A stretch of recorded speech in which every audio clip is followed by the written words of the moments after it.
Nongeye kubaha ikaze mwese bakunzi ba Emi Media TV. By'umwihariko mwe mwamaze gukanda subscribe. Se n'abatarayikora ndabashishikariza kuyikora. Uyu munsi tugiye kuganira ku nzozi. Ese kurota umanuka umusozi bisobanuye iki? Uraza gusobanukirwa muri no video. Mu buzima bwacu bwa buri munsi, inzozi zigira uruhare rukomeye mu mitekerereze n'imyumvire y'umuntu. Hari inzozi zidushimisha, izidutera ubwoba, n'izidusiga dutekereza cyane. Uyu munsi tugiye kwibanda ku nzozi abantu benshi barota, ariko ntibahite bazisobanukirwa. Kurota umanuka umusozi, ese ibi bisobanura iki? Ese ni ikimenyetso cyiza cyangwa ni iki? Reka twinjire mu gusobanukirwa kwimbitse ku izi nzozi. Mbahaye ikaze, njye mugiye kubana ndi Emmanuel Wihanganye. Mu gice cya mbere turamenya icyo umusozi ugereranywa nacyo mu nzozi.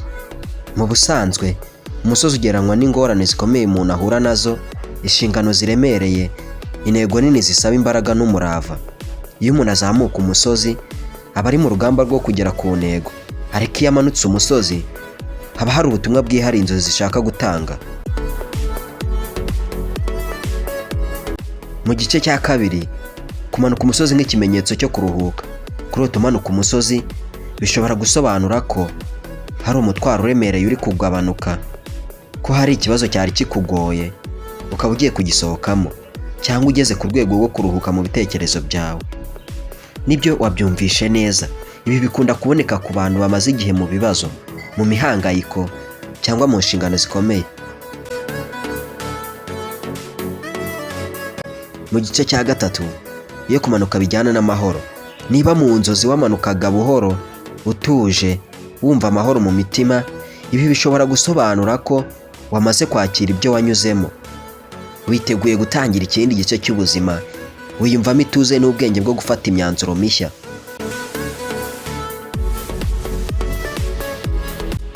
Mu gice cya kane, iyo kumanuka bijyanye n'ubwoba cyangwa kugwa. Nibyo wabyumvishe neza, ariko si buri gihe kumanuka biba byiza. Niba mu nzozi wamanukaga wihuta cyane, cyangwa ugwa, cyangwa wumva ubwoba bukabije, ibi bishobora gusobanura gutinya gutsindwa, gutakaza icyizere, guhangayikishwa no gutakaza umwanya cyangwa icyubahiro. Izi nzozi zishobora kukwibutsa kwitwararika mu byemezo ufata. Mu gice cya gatanu, kumanuka umusozi n'impinduka z'ubuzima.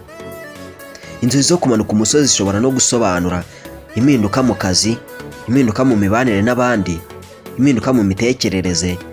Rimwe na rimwe kumanuka si ugutsindwa, ahubwo ni ugutegura indi ntera yo kuzamuka. Mu gice cya gatandatu, imyumvire y'umuntu igira uruhare runini.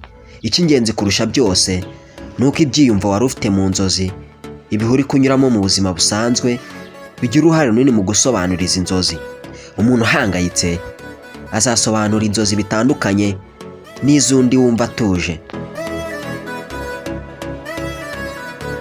Igice cya karindwi, isomo rikubiye muri izi nzozi. Kurota umanuka umusozi bishobora kuba ubutumwa bugusaba kwihangana, isomo rigusaba kugabanya umutwaro, ikimenyetso cyo kwiyitaho no kwiyubaka mu mutima. Ni inzozi zigusaba kwitegereza ubuzima bwawe uhereye hasi, aho utari mu gitutu cy'intego nini gusa. Mu gusoza, kurota umanuka umusozi si inzozi mbi nk'uko benshi babitekereza. Ni inzozi zishobora kukwereka iherezo ry'igihe kigoye, intangiriro y'ituze rishya, cyangwa isomo ryo kwitwararika no kwitekerezaho. Igihe urota izi nzozi, jya ubanza wibaze, ndi mu kihe gihe cy'ubuzima? Ni iki kiri kuntera umunaniro? Ni iyihe mpinduka nkeneye? Niba wakunze iyi documentary, kanda subscribe niba utarayikanda, kandi buke gushyiraho like,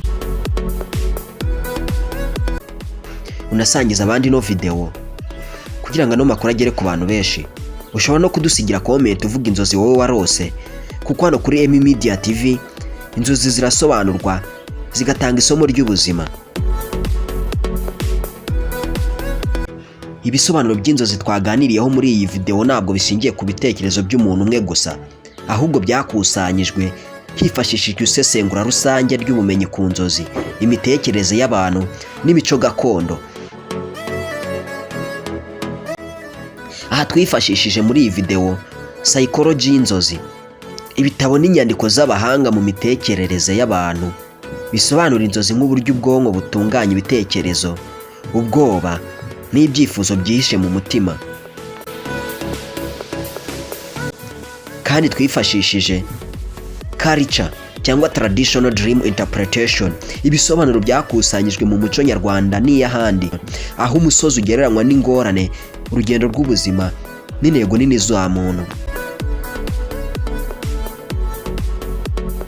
Hejuru y'ibyo twifashishije general dream symbolism studies, ubushakashatsi rusange ku bimenyetso bikunze kugaragara mu nzozi, cyane cyane ku kintu cy'umusozi n'igikorwa cyo kumanuka nk'ikimenyetso cy'ihinduka n'ituze. Si ibyo gusa, twifashishije educational dream analysis content, amasomo n'ibiganiro byigisha gusobanura inzozi byifashishwa mu myigishirize ya psychology na personal development. Inzozi ni indorerwamo y'ibitekerezo byacu. Iyo tuzisobanukiwe zidufasha kwimenya kurushaho no gufata imyanzuro myiza mu buzima. Murakoze gukomeza kudushyigikira kuri Remy Media TV, mukomeze gukurikira izindi documentaire zisobanura inzozi n'ubuzima muri rusange. Ndi Emmanuel Wihanganye mwabanye muri no video. Mwakoze kubana natwe. Hasta la vista. Naho ubutaha.